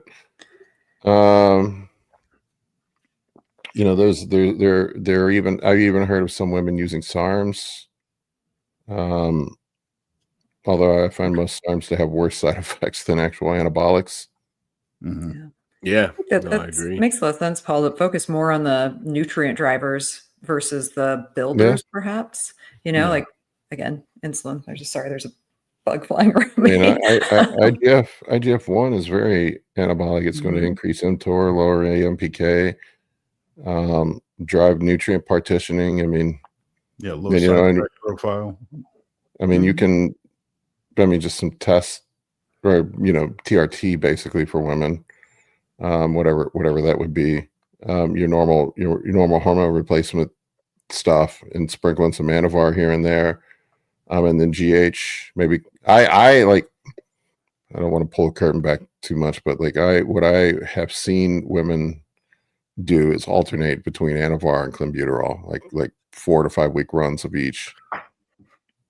And then back and forth. The two?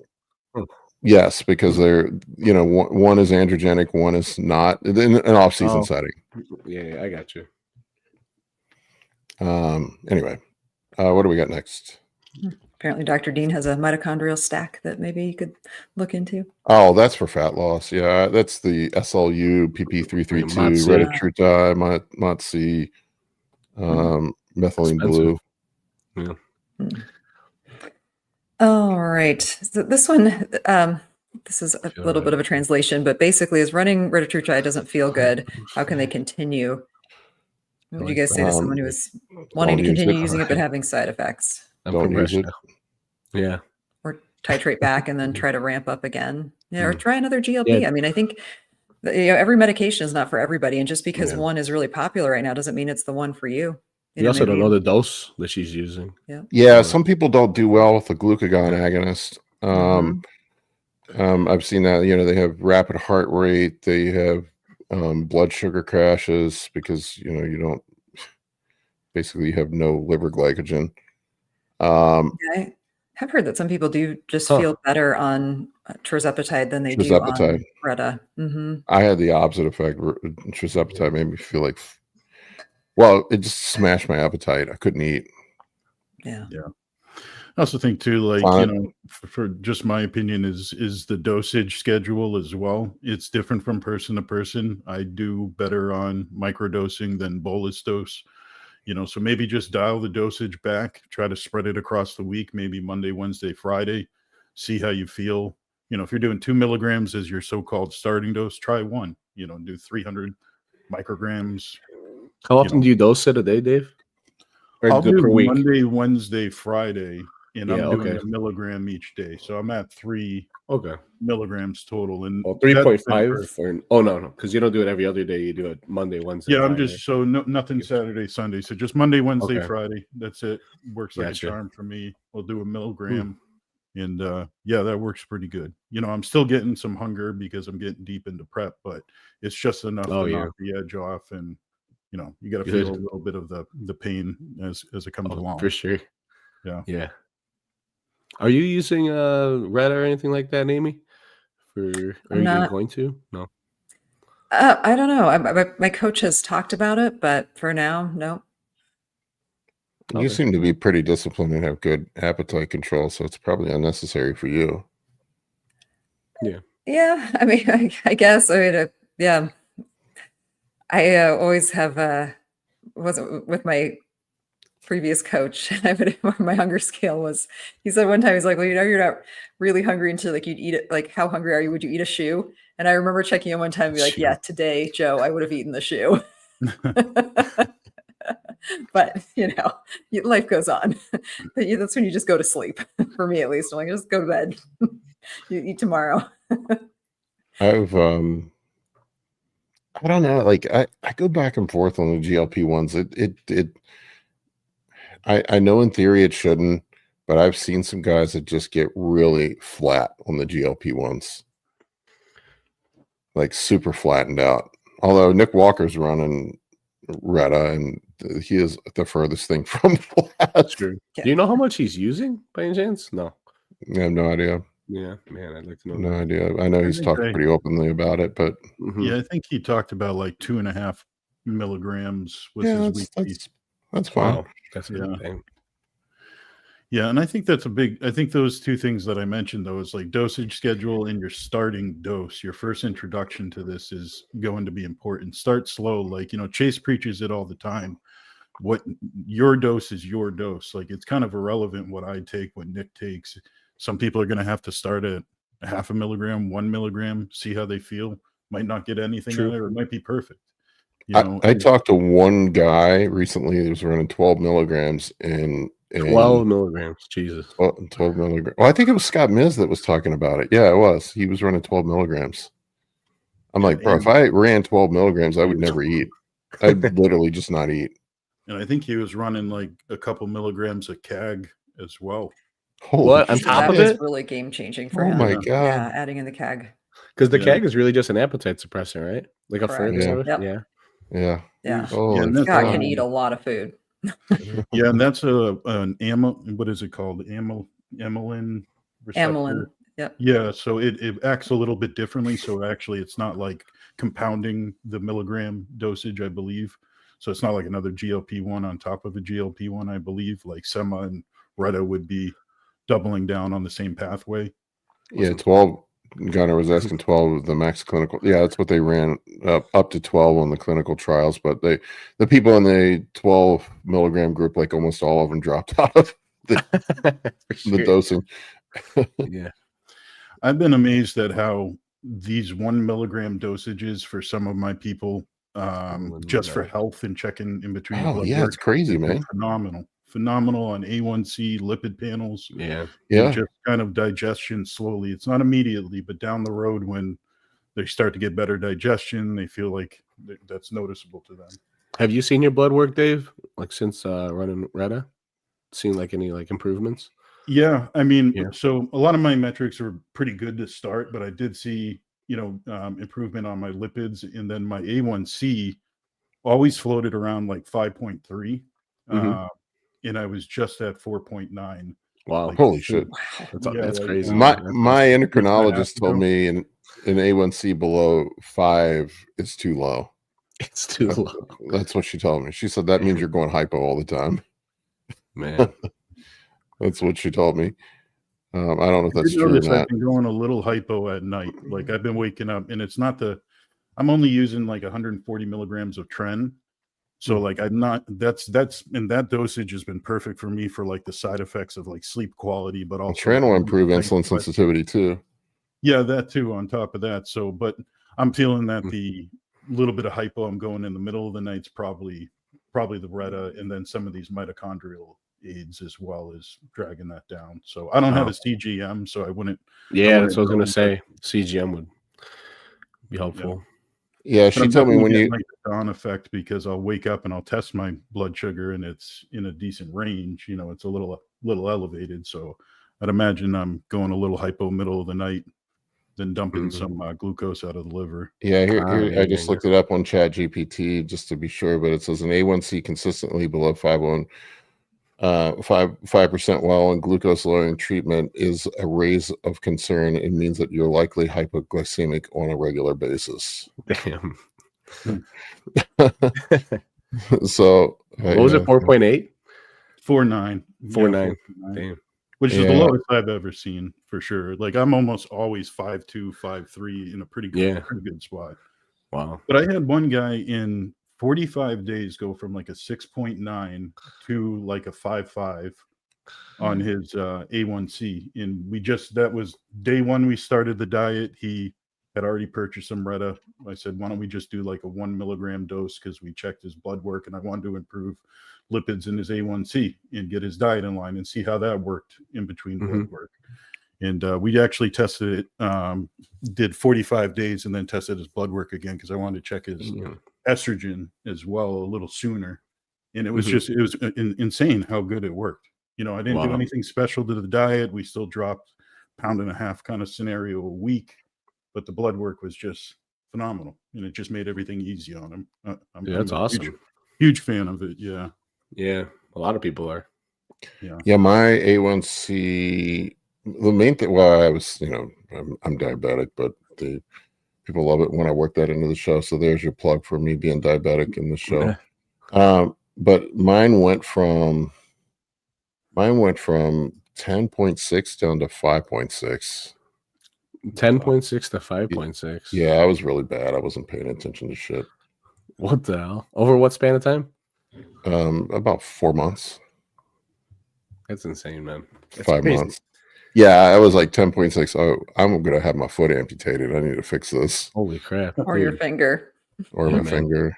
We need to all invest in Lily like now. Mm-hmm. Yeah, man. They were disappointed. I guess they got the initial results back from the phase 3 clinical trial, because they were disappointed because it wasn't as effective at weight loss as tirzepatide was. So I think they were banking on it for the weight loss stuff, but like the lipid lowering effects, the A1C, it as far as fixing lipids and who cares? Liver disease and diabetes, it's the best available. But it's not the best for weight loss, and I guess that's a bigger market. So man, tirzepatide's still better, so they were kind of disappointed about that. It's like, oh, it's not as that's stupid, man. Even though it like kills on the health markers. Yeah, even though it kills on the health markers, we don't give a fuck about health. We just want to we don't care about.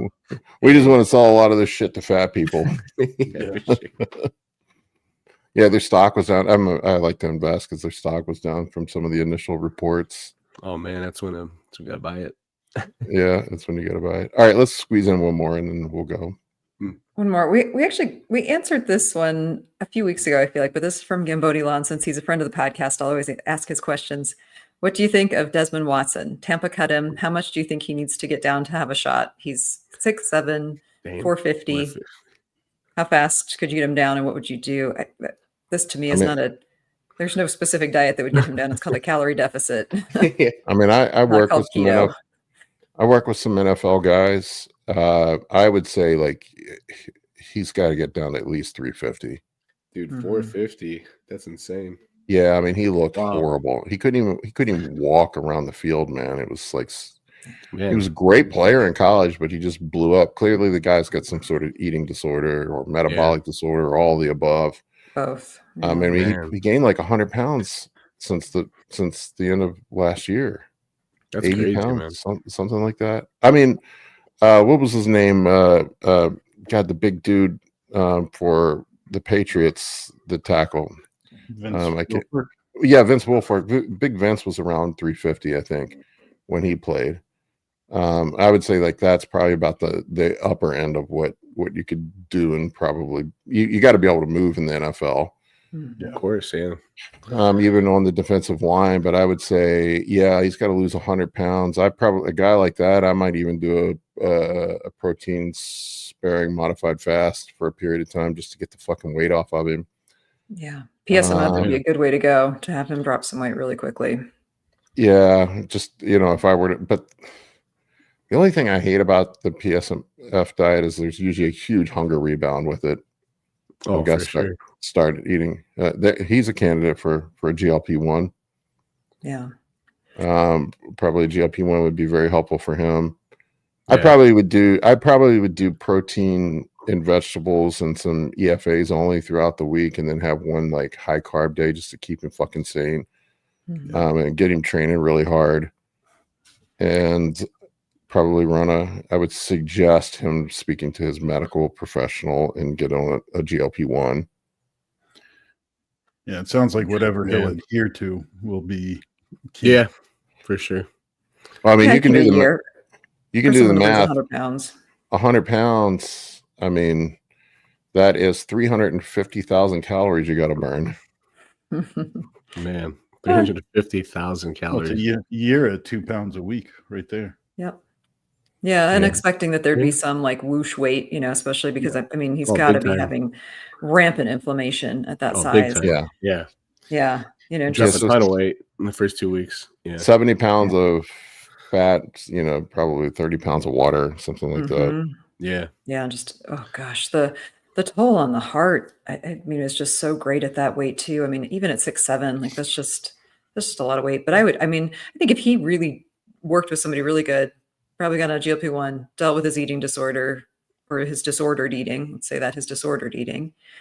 I do think especially young guys like that do really well with having like a weekly, like untracked meal, because it gives them something to look forward to throughout the week. So it makes sticking to that deficit, especially when they have a big goal like that, a little bit easier, knowing that once a week you kind of get a little bit of a mental break from it, that it's, that you can still make progress, even giving yourself that little bit of a break every week, because it's not like you're going to get him down that 100 pounds in 3 months. Like I would absolutely approach it with that person that like, we are going to do this in a year. Gunner, that's amazing. He lost 100 pounds in 9 months. That's awesome. Gunner. So you can lose it faster, but I'd set up the expectation that it was going to take a year. Yeah, I would plan on it for a year, and then a couple diet breaks in there too. It depends. Like some people that are severely obese, they don't need diet breaks. But I do get some people that their metabolisms just fight back after a while and they can't lose. So you got to kind of play it by ear. But yeah, it makes you wonder how good. Yeah, just more for the mental kind of. Yeah. I was going to say, it makes you wonder how well his cardiovascular performance is too. I mean, as his weight climbs, his performance must decline as well. Dude, I'm just thinking about those joints, man. 450 pounds, like running on the field. So I get him like swimming, like get him a lot of swimming, and he can't run right now. Well, yeah, no way. Yeah. Get him in the pool, get him feeling better. I mean, I think that too, like, especially someone his age who does have an amazing ability, like potential to be a good athlete, like using that as motivation too, to kind of keep that, eye on the prize, like focus on performance, how you feel, how you move, those kind of things too, to help you learn how to treat your body well. Because getting up to 450 pounds isn't very nice to your body. Yeah. I mean, it really goes back to that mindset. Oh, there we go. Pretty much what you're hitting at, Amy, too. You got to have you got to be determined to do this too. It's regardless how good of an athlete or how much you have to go. I mean, 100-pound drop is. I mean, he would definitely clog up the middle of the field. Yes, that's for sure. But you got to be able to move. I mean, running backs in the NFL are not slow. Yeah, so that's what always amazed me with big Vince. I mean, that dude was big and could move. But yeah, I mean, I feel bad for this kid. I mean, he's got some serious issues going on. How old is he? Oh, 21, 22. Really? Oh, shit. It's a kid. Oh, he's a kid. Okay. He's a baby. That's what I mean, though. Like giving him, helping him realize how much better he feels when he treats his body well, I think is what I would focus a lot on too. Yeah. Like, because I think a lot, I mean, it probably doesn't even realize it. When you're young, your tolerance for not feeling good is way higher, because I don't think you realize how bad you feel until you start feeling better. Yeah. It's amazing well, you all know once you get into good eating habits and like you go out and have a shitty meal, like you feel like ass afterwards. Oh, dude, there's no way. Yeah. It loses its appeal. Yeah. It's like, did I used to feel like this all the time? Oh man. Yeah. So I skip my cheat meals most of the time because they sound great until after. Yeah. I don't skip my cheat meals. I might have an extra cheat meal or two in Dave's. No, I'm like kind of all or none. I'm all in or I'm all out on shit. Well, but you go out and eat like good food for the most part, Yeah, I usually am eating meat and different meat and potatoes, meat and rice. Yeah. Like going out and getting like restaurant food that's like close to what you'd make, but just not worrying about the fact that it's going to be higher in sodium, higher in fat, like that's what I mean. It gives you that mental break without completely blowing it. And Tina made that point about having to put, some reins on the horse a little bit. If you do give someone a bonus meal, maybe call it a bonus meal instead of a cheat meal, like just something that like lets your mind kind of relax. It's food you didn't have to cook yourself. You don't have to track it, but you still have to like not eat like an asshole. Yeah. Yeah, a lot of people that love just putting the scale away for that meal. Just fill up whatever rice or the clean food what you want. Just don't worry about the scale for the meal. Yeah, some people love. Yeah, that's usually the way I tell like my clients. So just like, look, it's an unmeasured meal. Don't go eat fucking pizza and donuts. Yeah. That's it. And make it a jar of nut butter. Ooh, that's easy to do too. Like. I don't know. On contest prep, my go-to place is Texas Roadhouse. I'll go to fucking Texas Roadhouse. I'll get a sirloin. I'll get a potato. Eat some of the rolls. Have a salad. That's like barely a cheat. That's like not even a cheat, dude. Because the sirloin is pretty lean at Texas Roadhouse. It's lean, but if I get butter on my potato or whatever, I mean, it's some of the bread rolls.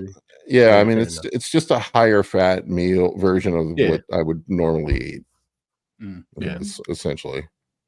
I'd say like 90% of my clients, I have their cheat meals picked out. We've kind of worked that out over time, what they like to eat, what's acceptable, so I can give them like, hey, why don't you go get sushi? I know it's been a couple weeks or whatever. We usually kind of control that, to be honest. Yeah, I mean, sushi is usually pretty safe as long as you're staying away from all the tempura and shit. Yeah. And the sauces.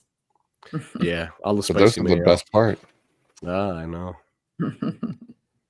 All right, folks, I got to wrap this one up. We appreciate each and every one of you. Thank you for listening. We had a small audience this week. People seem to like Sundays better, but although it is NFL, I don't know. I'm gonna have to weigh the benefits versus the downside. I like me some football. I don't want to sacrifice my Sunday football for you fuckers. They just have to get used to it again. It was just a change. Like we didn't warn people last week. Well, we initially changed because Chase couldn't make Saturdays, and then he didn't come anyway. Then he ghosted us. He shows up randomly. Oh, does he? Yes, he does. Yeah. Sometimes with Anna. Sometimes with his baby. He's waxing his car. He's waxing his car. All right, folks. We'll see you on the next episode. We love each and every one of you.